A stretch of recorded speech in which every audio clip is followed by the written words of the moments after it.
Don't give up, you know it's true.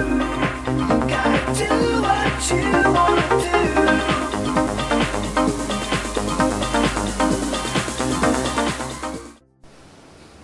Hello, welcome to UPSC Gangsters. This is Arjun Aryan. I'll be taking you through the editorial from the Hindu newspaper. So let's get started. This editorial is for the date 9th October 2017. Alright, so the first editorial, the heading says, Navigating a Changing World, a close relationship between India and the European Union will benefit both.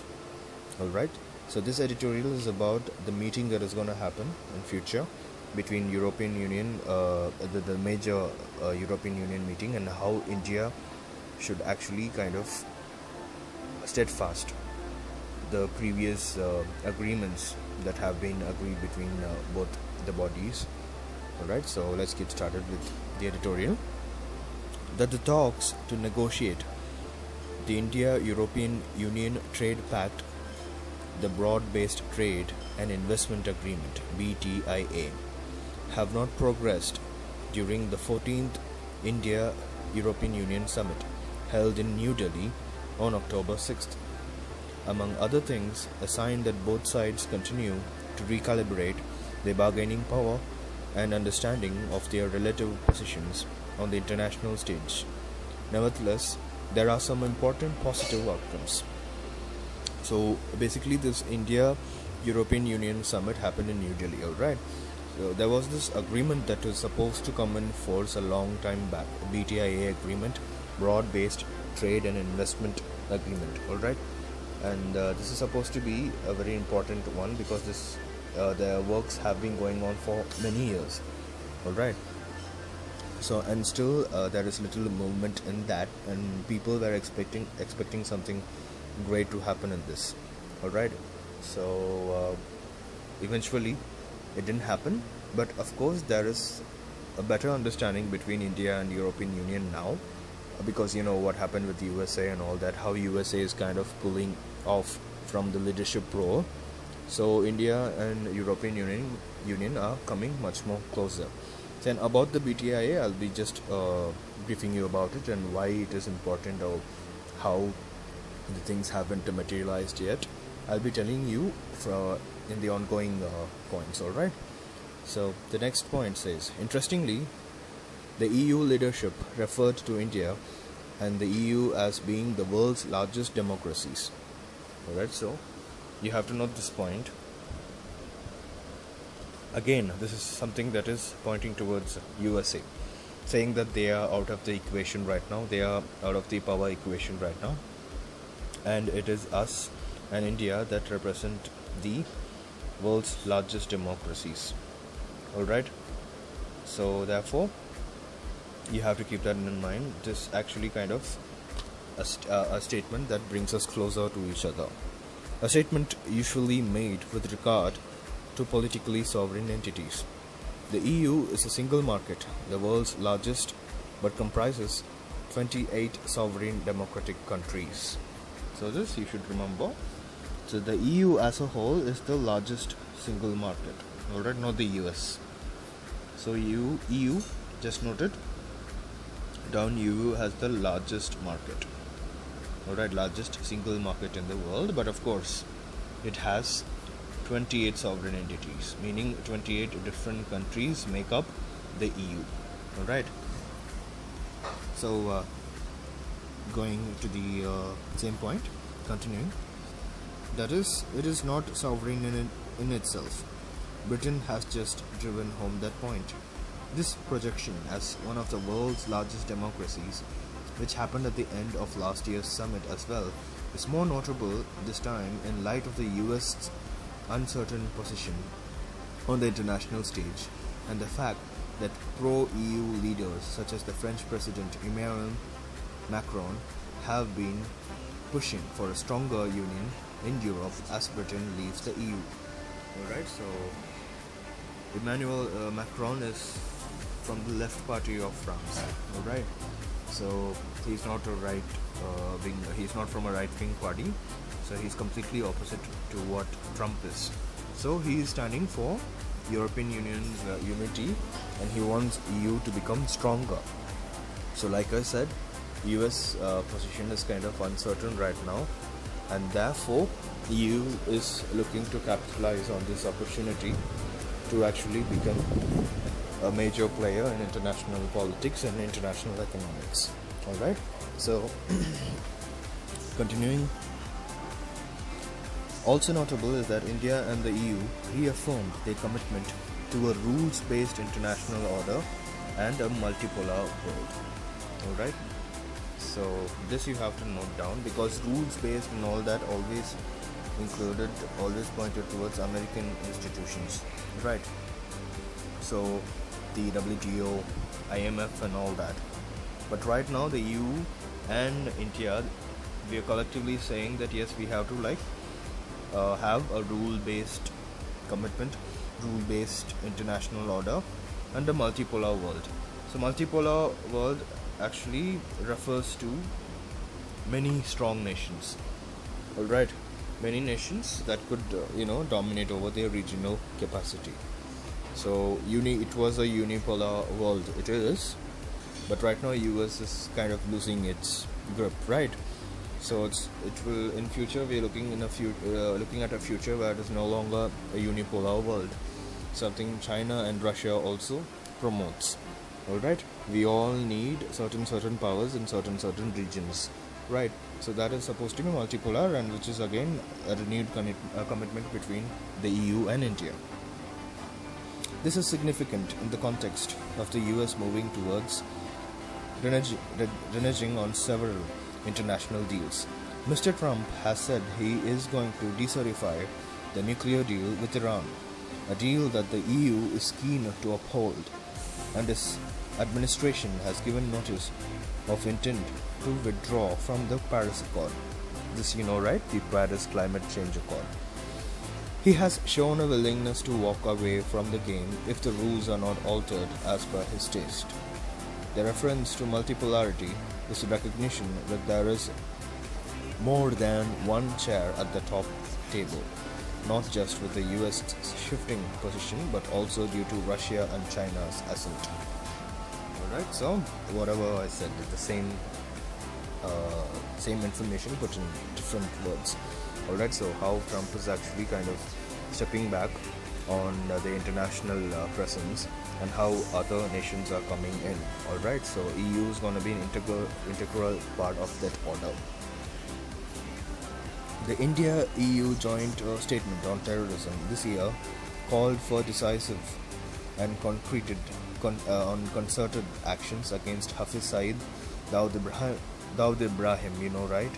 So Dawood Ibrahim, Lashkar-e-Taiba, and other purveyors of terror. This will further bolster India's efforts to call out Pakistan on the issue of sponsoring terror. Alright, so these are the names. So just remember these three names, right? So they are famous, so it is helpful when it comes to the cooperation we're gonna have when it comes to security. Alright, so just remember it is LTE, Dawood Ibrahim, and Saeed Dawood, Hafiz Saeed. Alright, so LAT, Dawood Ibrahim, Hafiz Saeed, and etc. all were announced as terrorists, and they should be taking care of it. Alright, the EU has no qualms with China, right? Because China is reluctant to identify these people because these people have some sort of connections to Pakistan, right? So they are in a tight corner to announce these people as terrorists and all that. But EU has no such obligations with Pakistan, and EU obviously will not depend on Pakistan, right? Like I said, EU likes to do business with democracies, sovereign entities. So therefore Pakistan is like a pseudo-democracy, right? It is democracy now and then, and majority of the time it is under the military, right? So they're not a stable partner. So EU obviously looks towards India when it comes to Asia, and not China. China is a communist country, and again, according to them, that is not stable. Alright, so therefore they have no qualms in actually announcing the terrorist names, right? The EU itself has been no stranger to terrorism these last few years, and the two sides have agreed to enhance cooperation at multilateral and bilateral interactions. Talking of trade,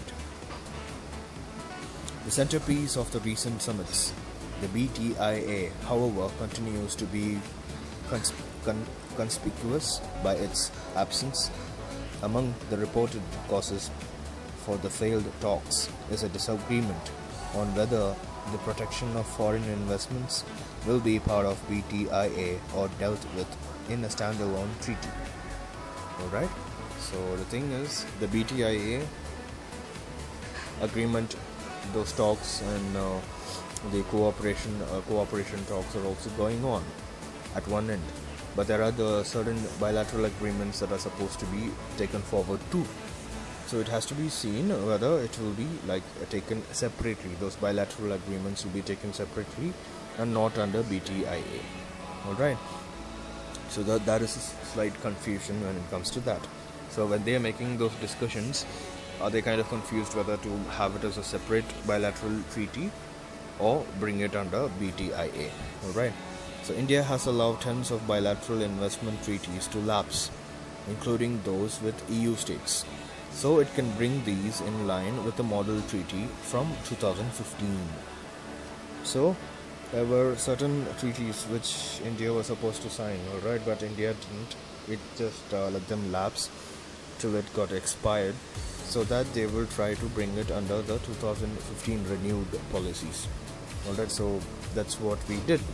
We certainly wanted a better bargaining position probably, and that's why we did it.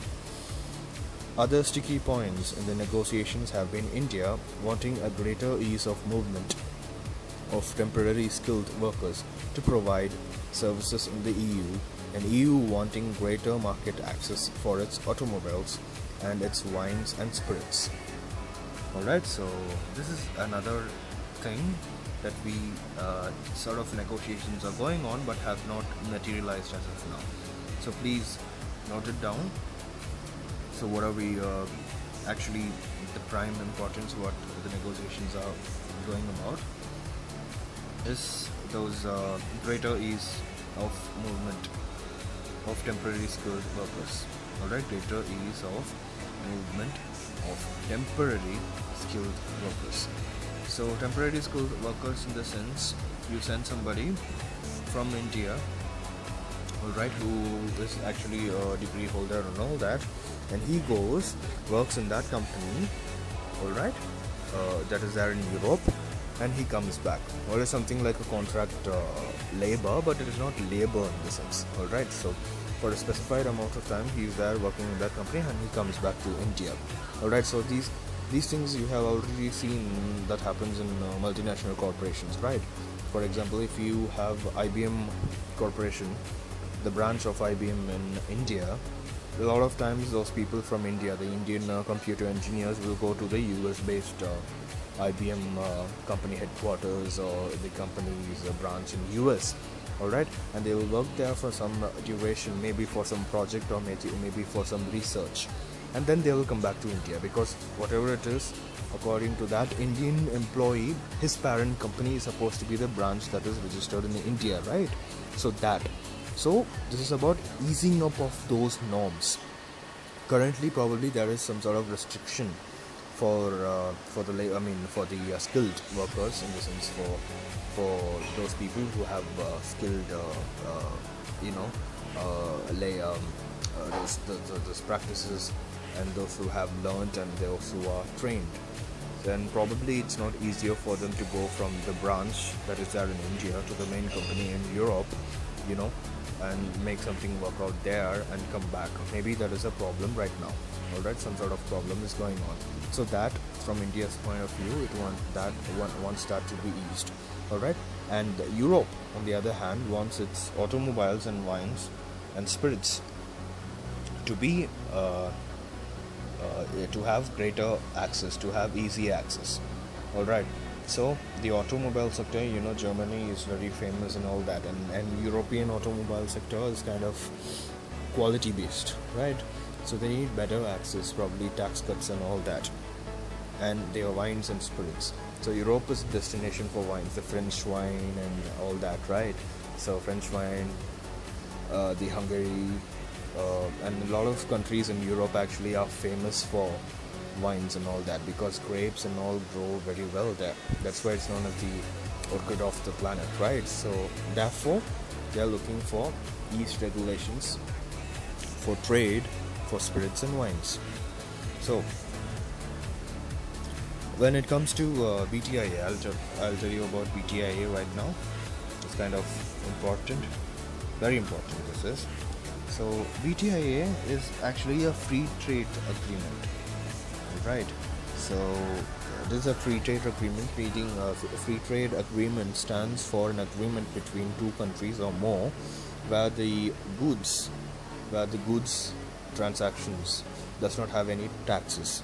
Alright, so it is tax-free trade between those countries that have entered into the FTA. So the European Council has actually had a mandate, alright. India and European Commission, with the negotiating mandate from the European Council, initiated the negotiations on the free trade agreement between India and the European Union. That is only known as BTIA. Alright, so this all started in 2007. So since 2007, there has been 7 rounds of negotiations, and things are materializing. It's not like there is no movement due to the meetings that have happened, but of course not enough. Alright, it has been 7 years, and this is supposed to be a landmark deal if it's passed. Alright, so if the agreement is materialized, it's supposed to be a huge thing for both Europe as well as India. Alright, but anyways, just note that it was started. The negotiations started from 2007, and we had 7 meetings till now, negotiation rounds till now. So India was one of the first countries to develop relations with the predecessors of European Union. You have to know that. Alright, we had leaders that actually foresaw all these things. So they were actually of the opinion that we should be in good relations with European Union, and actually negotiations, the actual relationship between European and India actually dates back to 1963. Alright, so in 1963, India initiated a diplomatic dialogue with the European Economic Community. So from there, these things started. Alright, that's where the story started. So just remember the years at least you should know that 1960s, India actually started its negotiations with the European Union. Alright, so in 2004, India and European Union initiated a strategic dialogue. Alright, so from 2004, India as a country has started to have meetings with the European Union. Not like they're going and meeting those people from European Union during the European Union summits. No, we had separate meetings. Alright, we had strategic meetings starting from 2004. India and European Union initiated strategic dialogue from that period.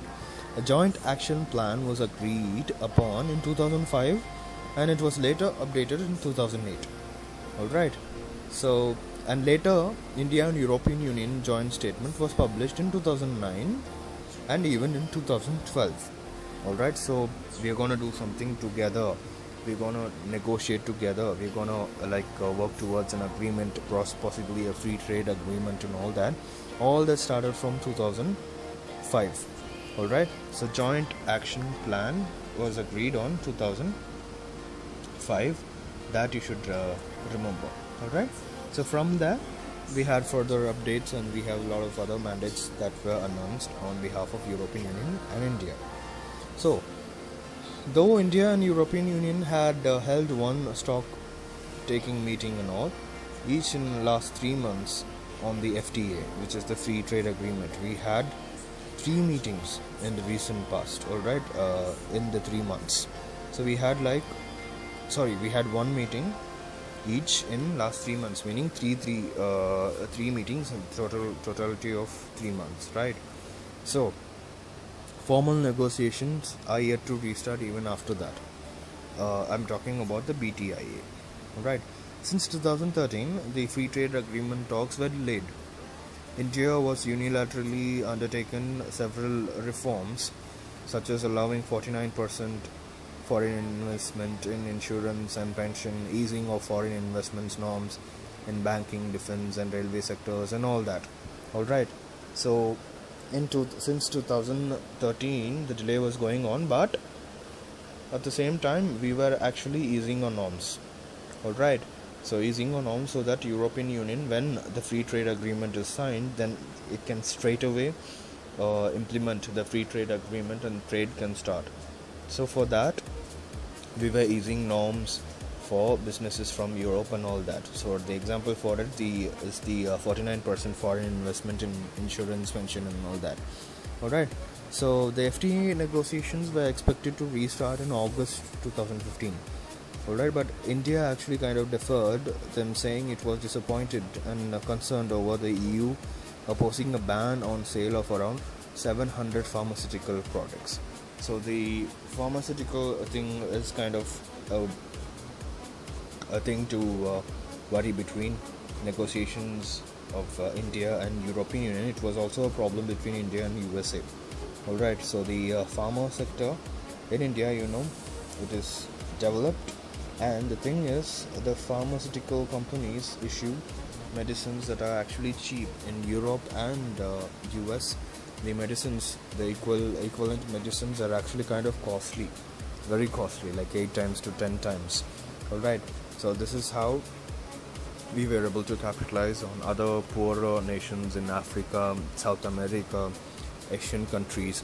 So there we are able to dominate because the Indian medicines are relatively cheaper and of good quality. All right, and these are known as generic medicines, right? Because we take the compounds and the chemical composition of that particular drug and we manufacture them, but we don't care about the intellectual property rights and all.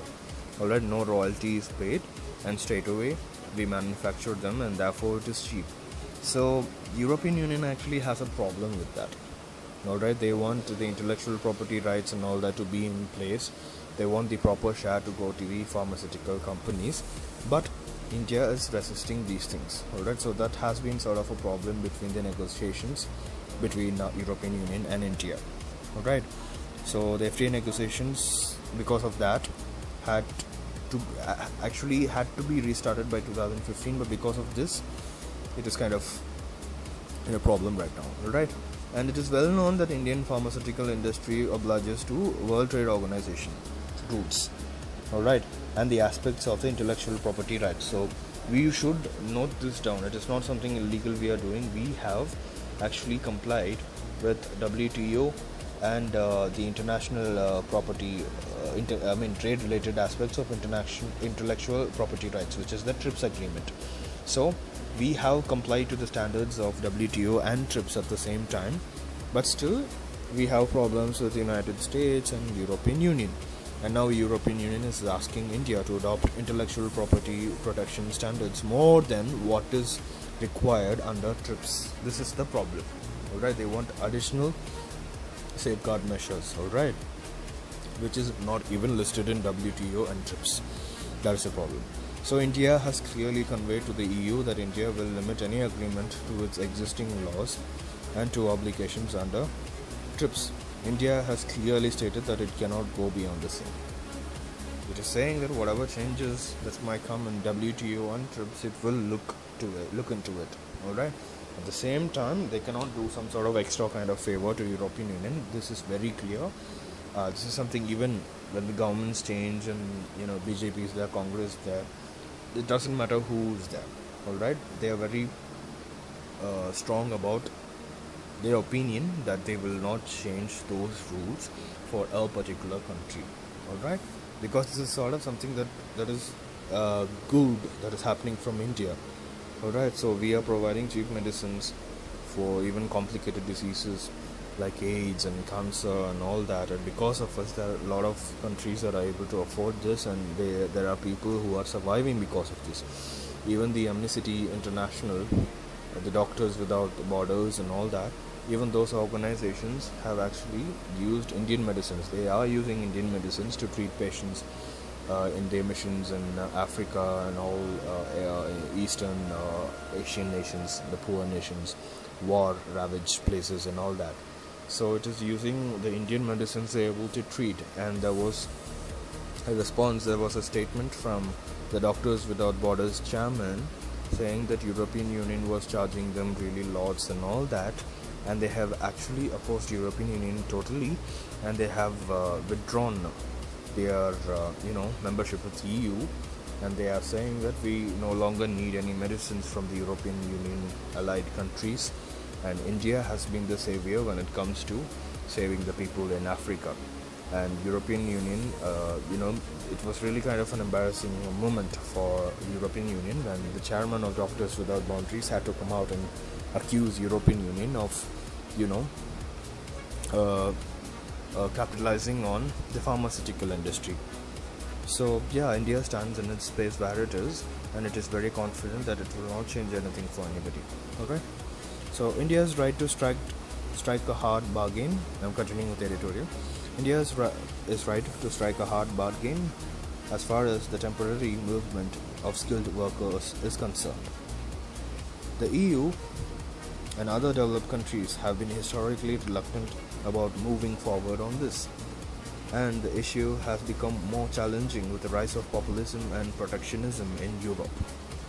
Alright, so the problem with this is those people who come here and do jobs. I mean, in the sense, those Indians from India, those skilled workers from India, come and occupy the jobs in the companies in Europe, and the European people will be left without jobs, because for a fact that labor is cheap in India, right? So if you're kind of paying somebody 1,000 euros or something like that as salary, an Indian, you can pay him only just 700 euros or 600 euros, and he will still be happy with it, right? Because that is where he's coming from. He's coming from India and all that, and whatever provisions that are given to him, he's happy with that, and the salary is also kind of low for him.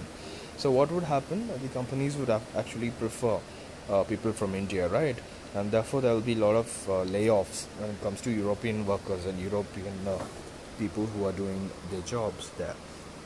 So that is what protectionism is about, and there are a lot of political parties and a lot of organizations that resort to protectionism and nationalism and all that. So saying that we have to protect our people from the foreign people.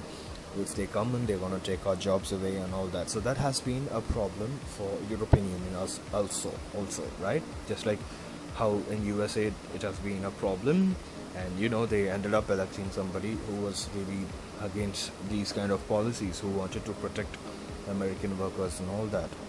So that's the kind of hesitation even European Union has.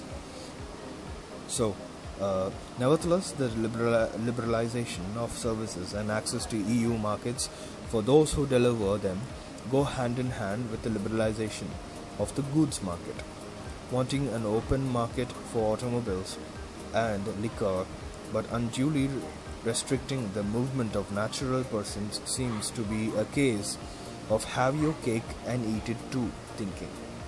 Alright, so they are looking for a hard bargain. EU is actually not willing to let the workers to its territories, but at the same time it wants to have free trade with the automobile sector and the liquor sector. So this is kind of something which is very positive for European Union and not India, right? So this is where the kind of misunderstandings are happening at the moment, and this is why BTIA has not gone to the actual level to which it was intended to.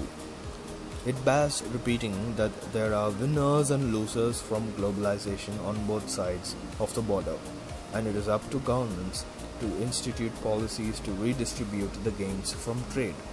All too often, the movement of skilled workers from India to developed countries is made onerous with barriers to overcome in terms of salary thresholds, recognition of qualifications, visa fees, social security, and so forth.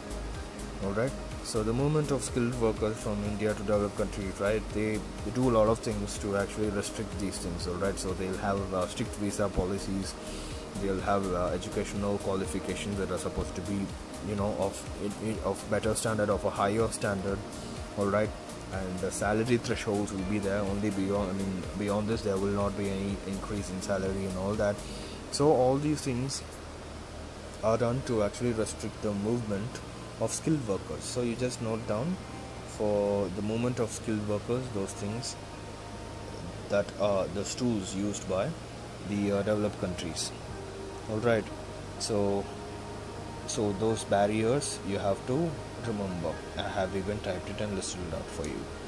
So next line, another issue holding up the trade talks has been the EU not granting data secure certification to India, a condition that facilitates the cross-border transfer of personal data, key to a number of companies' services, especially in the information technology industry. Alright, so data security, that is also something EU is worried about.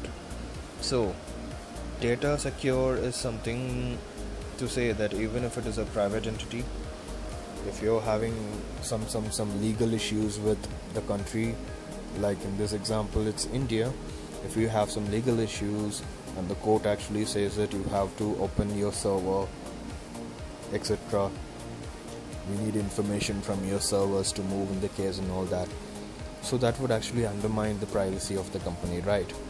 So that is something they want to avoid, like how Apple had some sort of thing with the United States government I think a year back. There's some terrorist or some murderer whose iPhone had to be unlocked. Alright, of course he is dead or something like that. And it was so well secure, and the US courts actually ordered Apple Corporation to unlock it and all that, but the Apple Corporation was denying it. Alright, they were not helping the US government out, saying that no, we have followed our procedures and all that, and we cannot do something like this will reduce our customer base and all that, we will face laws and all that, because we are known for being a data secure company and all that. But eventually FBI unlocked the phone and found it out, whatever information they needed anyway. So this is the deal with the data secure thing. So a future confrontation like this needn't happen. And the Indian courts, they're not so much in favor of foreign companies and all that, right? So if it is like violation of the constitution or something they have to do, some good ruling they have to give, something important, they will straight away give a ruling that you are supposed to do something like this.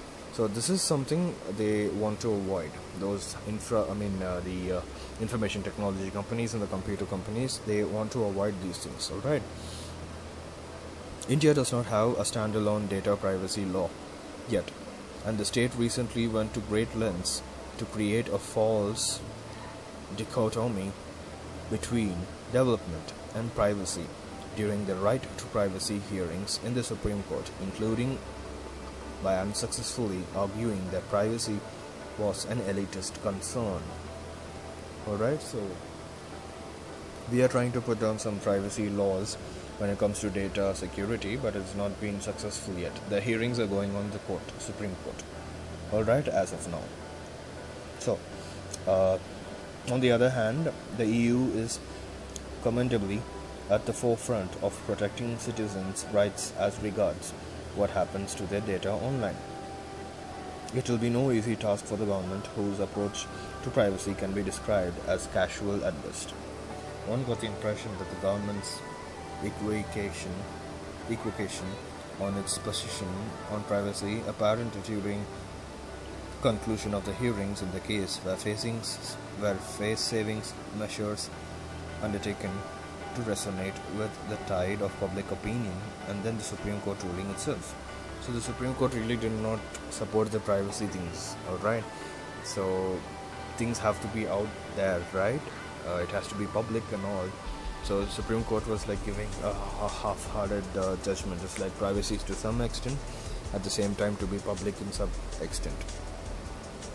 So because we need a lot of privacy is not good, right? A lot of publicity is also not good, but at the same time a lot of privacy is also not good.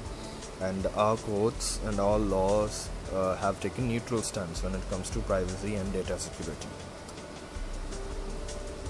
One got the impression, next line, it would certainly be a shot in the arm for consumer rights and privacy standards in the digital age, if India were to adopt and implement strict standards for handling data, an outcome desirable in itself. Alright, so consumer rights will be gone. It will be a thing of the past if data security becomes prime. So those companies that have our information and all that, if they can have it securely, alright, as a private thingy, and we will not know our data is with whom, our information is with which company and all that, if all that is kind of closed, it will be not good for the consumer and the citizens. Alright, that is the negative of data security. Alright, so the consumer rights will take a back seat if the data security norms are increased and all that. Alright, so consumer rights will become a problem, and you can use the customers data for anything. Alright, so that would be a problem. Taking a longer view, India and EU should continue to welcome each other's leadership roles in the world, primarily because of commonly shared values. For those who prefer to take a more expedient view of the situation, reasons can perhaps be found in the fact that the EU is India's largest trade partner, and it is also, like India, wary of China's political and economic dominance. Alright, so the summit declaration actually makes a reference to freedom of navigation principle. So China is actually looking to dominate with this road and belt initiative and all that, right? So that is also a concern for Europe. Anyways, you have to note the point that EU is India's largest trading partner. Alright, not US or anything else. Largest trading partner with India is the EU. Alright, together. So that point you have to note.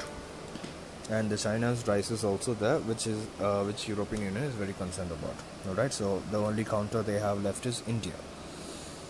So yeah, like I said, China, the EU is concerned about China flooding global markets with inexpensive steel, and its response to China's Belt and Road Initiative has been lukewarm. But the strength of China's relationship with EU member states themselves is heterogeneous, with China trying to make inroads into Eastern and Central Europe through infrastructure investments. This makes it vital for India to cement its bonds with EU. So China is also not actually pulling back or doing something normal. It is also actually entering into deals unilaterally with European countries, not with the European Union, but with the European countries directly. Alright, so the Road and Belt Initiative, when it's completed, that's going to be full Chinese domination from this side of Asia to Europe directly. Right, so that you should remember. And China is also trying to counter with people in Central Europe.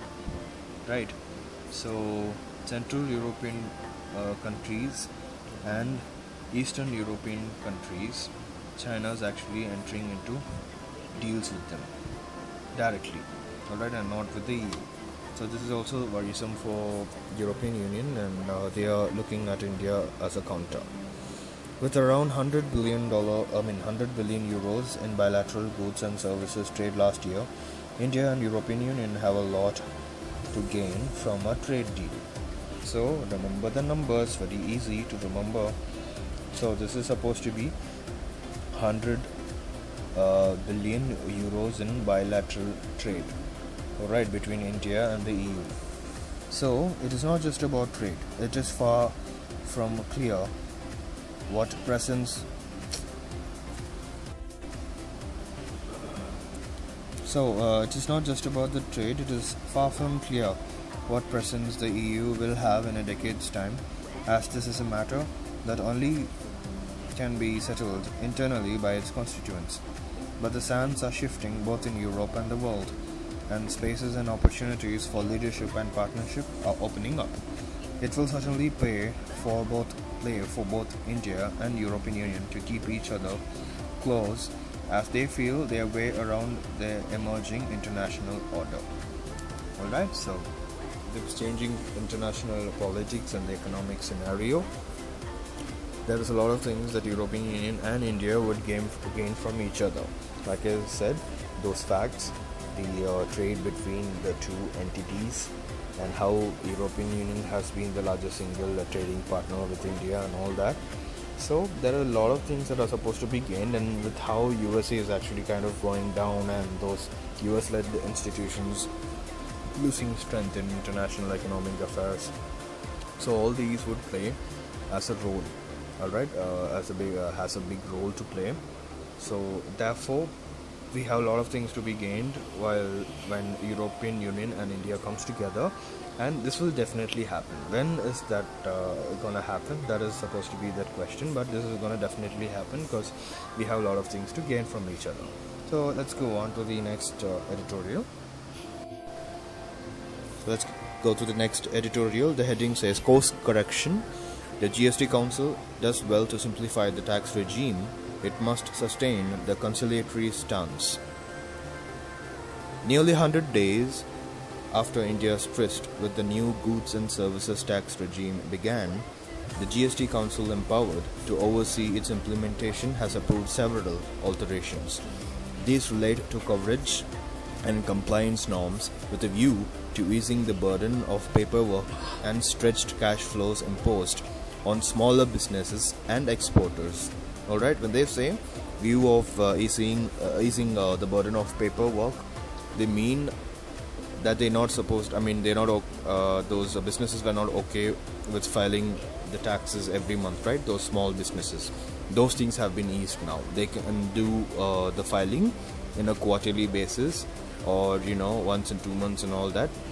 They have actually eased those norms, alright? So the paperwork needn't be every month. So that has been done for smaller businesses, that's what they mean. The council lowered the rates on 27 items, including dried sliced mango, khakra, unbranded namkeen, and more importantly, yarn and swing threads, to soothe the textile industry that has been in distress over GST norms and is a bulwark for job creation. So this is important. The textile industry was one of the worst hit, if you can remember. And the textile industry actually contributes around 20% of the exports from India. Alright, so when the GST was rolled out, it was the textile industry that was getting hit really. Alright, because a lot of small and medium scale industries thrive under the textile sector, and when the GST was actually rolled out, they were facing problems with compliance and the paperwork. Alright, so therefore, and also adding additional problem was the release of tax credits. Alright, so the credits were also not coming on time, and they were expected to be tip top with their paperwork every month and all that, and all these things added to the problems of the textile industry. Alright, and since 20% is their contribution to the exports from our country, that was really taking a hit. The exports totally took a huge blow. Alright, so you should remember the point of the 20% thing that the exports have given. Alright, there's only 20%, how they amount to 20% of the total exports, that you should remember. Alright, so going on to the next point, same line. PM Narendra Modi has said the council's decision at its 22nd meeting, taken at his behest to overcome the GST system's apparent shortcomings, are akin to an early Diwali. So it's like an early Diwali gift for the citizens, alright? The decision to switch the requirement to file 3 monthly returns and an annual return to a quarterly frequency for firms with a turnover of rupees 1.5 crore will ease the burden of compliances on small and medium enterprises and reduce the workload on the tax regime's fledgling IT backbone. Alright, so this you should remember, the actual changes that have been made.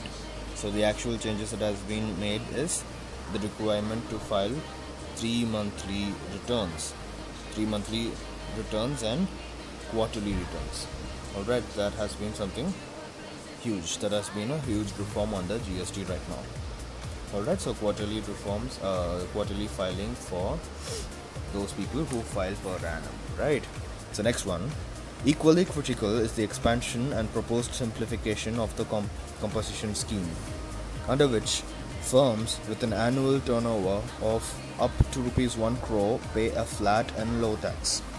This you should know too. Alright, firms with a turnover of 1 crore, alright, they are supposed to pay a flat and low tax. Alright, so their things are fixed, not according to what they do or whether it's going for export, import, or the kind of commodities they use. No, for everything under, for every business under 1 crore, they have a flat and low tax. Alright, and they also have a 6-month suspension of reverse charge mechanism that required large firms to deduct tax on supplies from firms outside the GST net. Alright, note this too. 6-month suspension of the reverse charge mechanism that required large firms to deduct tax on supplies from firms outside the GST net. Alright, so outside the GST net, when they are actually kind of getting their materials or the raw materials and all, so when they're getting those things, it was anyways charged. Alright, so outside the GST net, if they are making the purchases now, so those things will be exempt. So for example, if you are let's imagine that your company is taking raw materials from the handicrafts industry or from a village rural industry or whatever. Alright, so basically the large firms were getting raw materials and all that from the smaller firms, right? They were expected to deduct the taxes. Alright, so that is what this line says when I mean reverse charge mechanism that required large firms to deduct tax on supplies from firms outside the GST net. Alright, so large firms were expected to deduct tax on supplies from firms outside the GST net. But now that is not needed and the large firms needn't bear those costs. Alright, obviously the government will bear it, and this waiver will last for 6 months. Alright, so basically it won't happen for 6 months. So that's what this line says. This will bring immediate relief. Alright, the promise of faster tax refunds starting Tuesday for exporters facing a working capital crunch too is reassuring. Time will tell how smoothly these decisions pan out on the ground, but suspension for 6 months of the payment of integrated GST on inputs used for exports will bring immediate relief. So, integrated GST is that GST that is charged for movement of goods between states, right? Between different states. So, this has also been suspended for the next 6 months. Alright, so this will obviously spur more economic activity and it is a good news for exporters, right? So this is expected to bring immediate relief. Alright, while putting off the e-way bill provisions dealing with the movement of goods that were making businesses and transporters nervous, the council is instead considering a staggered introduction. So the system would begin with one or more states from January 2018 and cover the entire country by April 2018. So a e-way bill is the digital submission, right? So that is what e-way bill stands for. So you have to file online using the intranet and get your bills and everything also from the online server. That is how it was expected to be, but now they have suspended it for some time, and it is expected to start from each state, alright, from one state or more in a phased manner from January 2018. So this is a kind of relief for the business people, right? Especially the small businesses and transporters. They were nervous, like how to regularly file returns and all that, and that too through internet and all that. So there are a lot of people who are not actually dependent on the digital skills, right? It is not dependent on the digital things that is used contemporarily. So those people had a huge worry, but now it's not a worry. So they will be actually kind of given enough time to comply to it, and it is also gonna start in a phased manner, all right, from one state to another state. So continuing, it is not clear how this will impact interstate movement of goods in the interim 3 months, and industry has good reason to worry about fresh complications. Amidst this flurry of adjustments, suspense persists on the operationalization of GST laws, anti-profiteering provisions, which cramp pricing decisions by businesses. So anti-profiting thing, that is a very important aspect of GST, alright, what they are looking to introduce recently. So the literal meaning of it. So the introduction of GST is gonna save a lot of things for the businesses, right? So they will be getting a lot of revenue, and the government is actually saying you should pass on these benefits to the consumer. Okay, you can keep the profits to an extent that is coming out of the GST, introduction of GST, but beyond a point you should pass it on to the consumer by way of reducing the commodities price. That is what the anti-profiteering clause actually says. So GST along with the input tax credit is eventually expected to bring down the prices, right? So a national anti-profiteering authority is supposed to be set up, an NAA, alright. So that is the NAA is supposed to be set up. Maybe soon it will be done, alright. So this is NAA. It's not been functional yet. So it's supposed to be set up, and the benefits that come out of the entities due to the reduction in costs is actually expected to be passed on to the consumers. So also the entities that hike rates inordinately, citing GST as the reason, will be checked by this body. Alright. So if they're going to increase, saying that the GST is introduction of GST, GST has been there around, and therefore because of GST our prices have increased and all that. So if they're doing beyond the introduction period, beyond like the 6 months or 7 months, if they're doing it for years or something like that, the body will take care of them. Alright, they would actually obviously slap sanctions or some sort of tax rollovers and extra punishment or whatever. So next line, the government needs to move swiftly to bring clarity on all such remaining grey areas. Lastly, though, some of the latest rate revisions may be based on impeccable economic rationale. It is important to resist giving the impression that some tweaks, even if they are warranted, are based on the assembly election schedules. So this point basically says, if this has been thought of from an economic point of view, it is good. But if they are eyeing for the upcoming elections that are going to happen in different states or whatever, then it is wrong, they are saying. Alright? So that always happens in politics, right? But this seems to be a rather economically motivated decision, rather being a political one, because only if the country is actually producing and businesses are happening, even for the politicians to get some money, alright, they need a stable economy, right? Only then they'll be rich, right? So without the money flowing, and even they would have invested in other companies, Binami transfers and all that. So if the businesses go down, it will affect them also, right? So obviously, any which way you look at it, it's a win-win situation for everybody. And yeah, whatever tweaks are required in certain grey areas are supposed to be done. Only then the GST will work as intended. All right.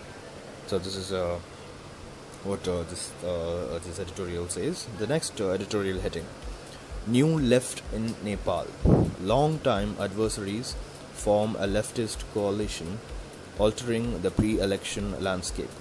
This editorial is basically about the rising left parties in Nepal. Alright, there has been a coalition of the left parties there, which is inclined towards socialism and communism and all. So it's a surprise move that has happened in Nepal. So this editorial is about that. This is something that is happening. Alright, so if there are things that can be used for your mains answers and any facts for prelims, that alone I have gone through, because everything is not required, because this is not done yet. Alright, the elections are yet to happen in Nepal, and only then we'll know the end result and all that, and that analysis will help us more. This is something that is happening currently, so a lot of speculation and all that, so I have not covered everything. Alright, in the most unexpected development, the Communist Party of Nepal, Unified Marxist-Leninist, it is called. The Communist Party of Nepal, Maoist Center. Alright, both the Communist Party. One thing is Marxist-Leninist and another one is Maoist. Alright, that at least you should note down. The Maoist and the Marxist-Leninist. They are the two types of communist parties there. Alright, so they have actually joined. And the Naya Shakti Party, that is NSP, have agreed to form a left coalition, Naya Shakti Party. Alright, so all the three left parties have joined to form a coalition to contest in the provincial and federal elections later this year. They have also formed a coordination committee that will work towards their unification into a single leftist party after the elections. This marks a major shift in Nepal's polity, because the status quo, UML, and the radical Maoists have been at loggerheads for decades and have differed on significant issues, in particular state restructuring after the Constituent Assembly elections of 2008 and 2013. This is one thing, important point what you have to note in this is they have formed a committee to bring all those three parties together under one party. Alright, single name, single views, single political party symbol and all that, political party motto and all that. Alright, so they have decided to do that after the elections are done. Alright, so they are coming very close to each other. That is what it says. So there have been a lot of differences in the past, but now they are coming together. Alright, so that is something you have to note down in this.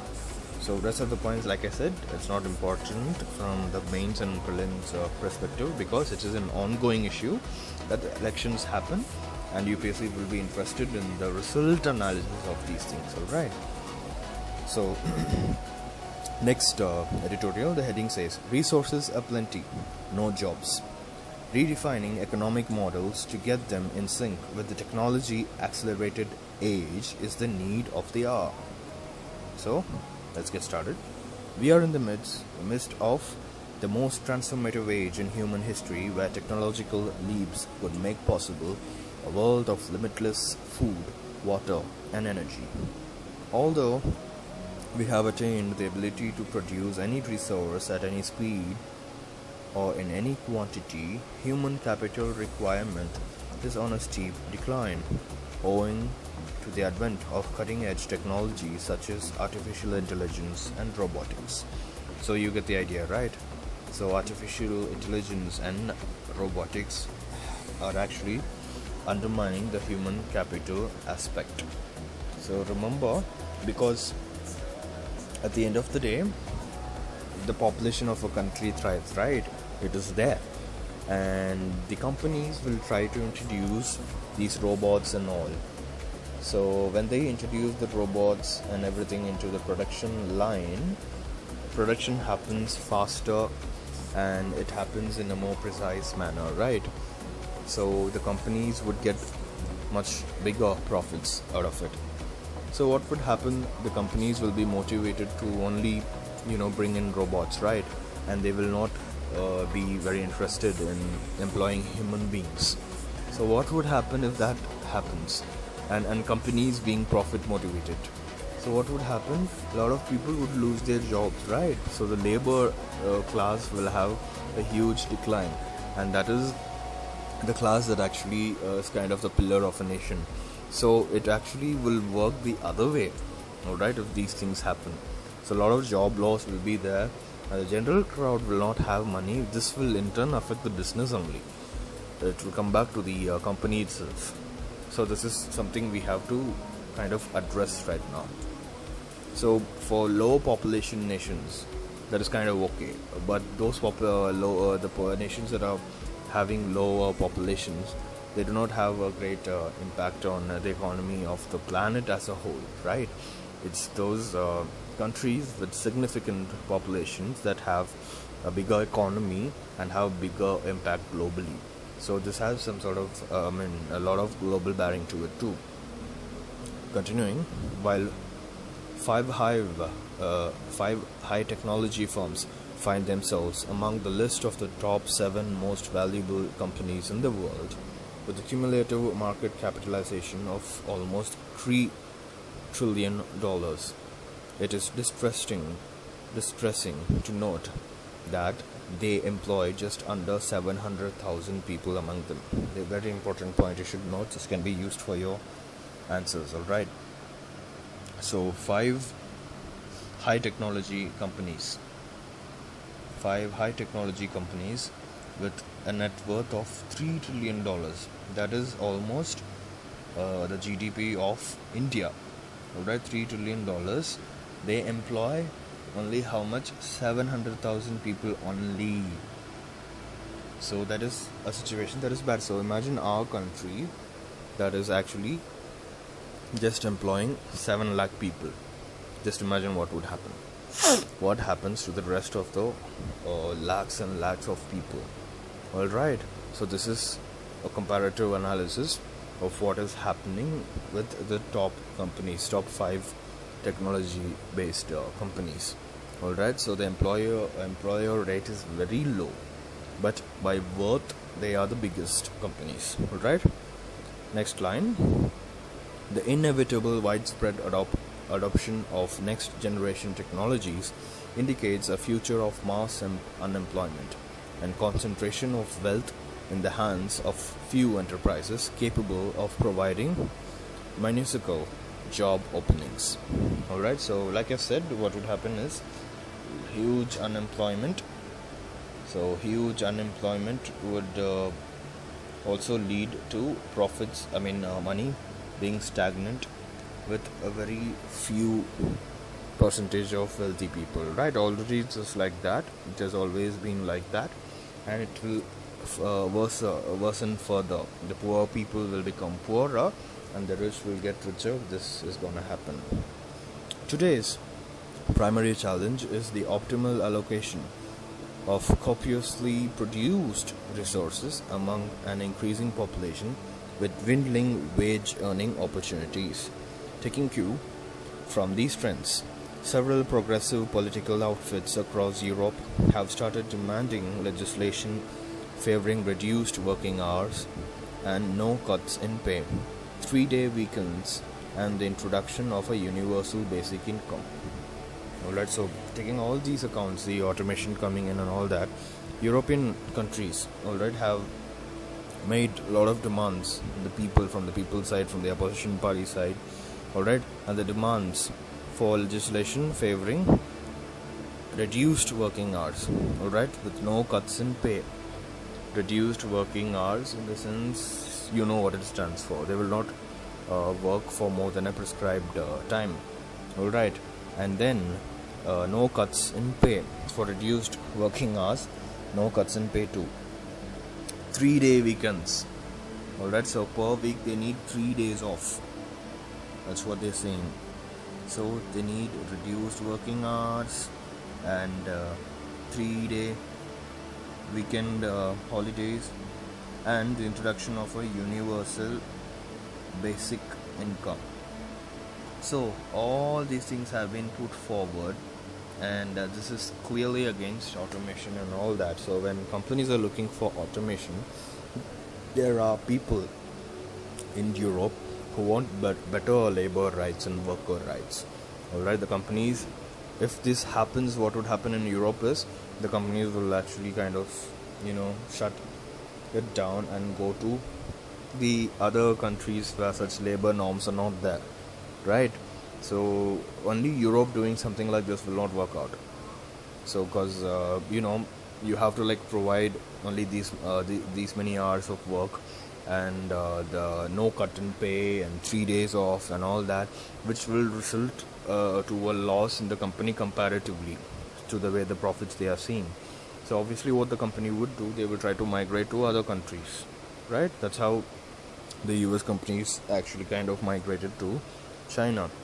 How they set up their production facilities and their factories in China is because China gave them attractive incentives, and the labor laws were also like relaxed for the new businesses, and therefore the companies after shifting to China saw humongous profits. All right, so the same thing would happen.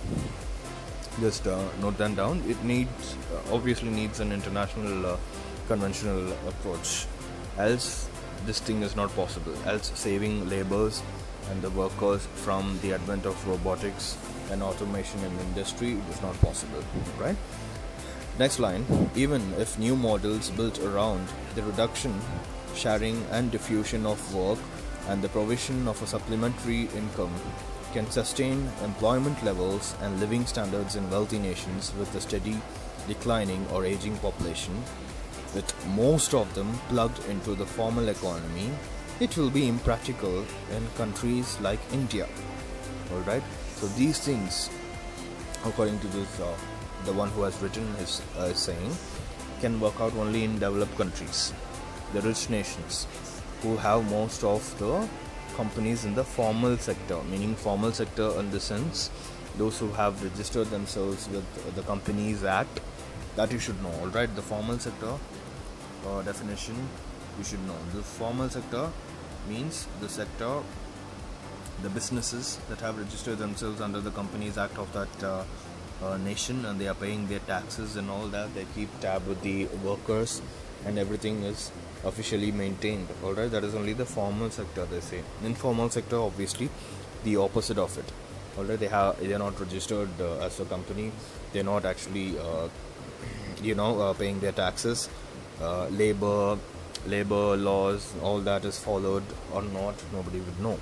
Okay, so in such a sector these things are possible because the regulation is already there, and if you do the norms and all that, it is easy for you to regulate and all. But in countries like India and developing nations, where much of the industries are in the informal sector, which is kind of hard to actually make such a change. Alright, as such, even in developed countries, I told you the same problem, right? If unless and until there is an international convention, these businesses will go to the other countries only. Alright, so that is a problem that is already there for developed countries, and additionally the developing economies like India will not be able to sustain. Next line, the Indian scenario already looks grim, with the Labour Bureau stating that India added just 1.35 lakh jobs in 8 labor intensive sectors in 2015. This you have to note down, how there has been a slowdown in 2015. This is actually kind of really bad, right? This is not normal at all. So only 1.35 lakh jobs were added in 2015, entire 2015. So against a backdrop of almost 1.5 crore annually entering the job market. So 1.535 lakh people are only employed, and 1.5 crore people are entering the job market, in the sense 1.5 crore graduates. Alright, so it is what? They are being underemployed. We are in a situation where we are underemployed. Alright, 1.5 crore graduates are coming out annually, and we are able to employ only 1.35 lakh people. Alright, so underemployment is also a huge problem right now. Same line, conditions are ripe for the creation of a plenitude of frustrated people who would be easy prey to the sway of radical nationalists and populists. So, basically, this is another point. This is a political science theory, ki sociological perspective kind of point. This is alright. So, these people are the prey of nationalists and populists, radical nationalists and populists. So, you would always have the question of how these people, how even the educated people fall prey to nationalism and fundamentalism and all that, the right-wing politics and all that. So being educated itself is like kind of freeing yourself from those traditional and illogical thoughts, right? But you'll be wondering how those people actually get into it. This one major reason is their underemployment. All right, they're having a lot of free time. All right, they're not engaged in a job where they are, utilized to their full potential. So the money is also less. They're already frustrated, and they're underemployed. They have a lot of time. So just like an idle mind is the place for devil's workshop, same way. So the more they are idle, they become prey to all these forces, all these negative forces. That's how you find the the educated people falling prey to such things. Of course, you will never find an educated guy in a proper job who is grilled to his potential and all that, falling to such things. Alright, he will not have time for such things. Alright, next line. Nevertheless, the informal economy employs more than 90% of our workforce. Another important point you should note. So while I was talking about the informal sector employing majority of our population, right? So this is the number. 90% are employed from the informal sector. So this is really huge. So we have only 10% of the jobs that come under the formal sector, alright, which is institutionalized, which those people work under and all right, and they're not following the labor norms, labor laws and all that. It is that sector that employs 90% of the population of India. Alright, so have it in mind, meaning only 10% of the population come under 10% are employable person and people are employed under proper companies. Alright, like the MNCs and those companies that pay their taxes and look after the laborers and all that, right? Only 10%. So just keep it in mind why it is a huge problem. Alright, 10% is very less a number to be under the formal sector of a country, and yet we have an economy that is somehow pushing through. Alright, so please have that in mind. Efforts to structure the informal sector by encouraging them to adopt modern day tools and best practices, and by giving them adequate access to capital for expansion, would stimulate the economy and the job market. So note down the points again, those measures that would stimulate the economy. Alright, this would also do another good thing. Alright, so there are a lot of companies obviously that come under the informal sector, right? So what they can do is, if the government follows these things, like giving them access to best practices, giving them adequate access to capital, meaning loans and all, and helping them in expanding their company, this would also bring those companies under the tax bracket, also known as coming under the formal sector. Alright, so when the government is interfering and providing them incentives and all that to come under the formal sector, that will also increase the percentage of people employed under the formal sector, right? And the formal sector will also increase, would obviously increase from 10% from 10% to being whatever percent increase that would happen. Well, that would also be good. It's also a way to bring the informal sectors under, those companies under the informal sector, under the formal sector. Right, this is a point which you can use in this way. Next point. India has massive basic infrastructural capacity requirements. Alright, point to note, it's not like we are lagging behind in infrastructure. Alright, so this also you should remember, the infrastructure is there in place. Alright, so no excuse of saying that infrastructure is not there and therefore businesses are not thriving and therefore a lot of businesses are not coming under formal sector. It's a lie. Alright, focused government planning and spending. along with the creation of an environment that would encourage private investments into these potentially large-scale projects, could create immediate openings for millions in the sectors like construction. Alright, India's second largest employer, providing jobs for over 44 million. So these sort of ideas like focused government planning, spending, along with creation of an environment that would encourage private investment. So basically, best business practices, ease of doing business they're talking about. So if ease of doing business and everything is increased, this will obviously reflect in the employability of the nation. Alright, so there is need for focused government planning. That's what they are saying. So how it will affect the real estate sector directly, they are saying. And especially they are saying this would create millions of jobs in the real estate sector, which you have to note. And why they have mentioned the real estate sector here, because real estate sector is the second largest employer. Alright, just you have to note down which sector actually has the second largest bearing when it comes to employment. Alright, it is real estate. They provide 44 million jobs.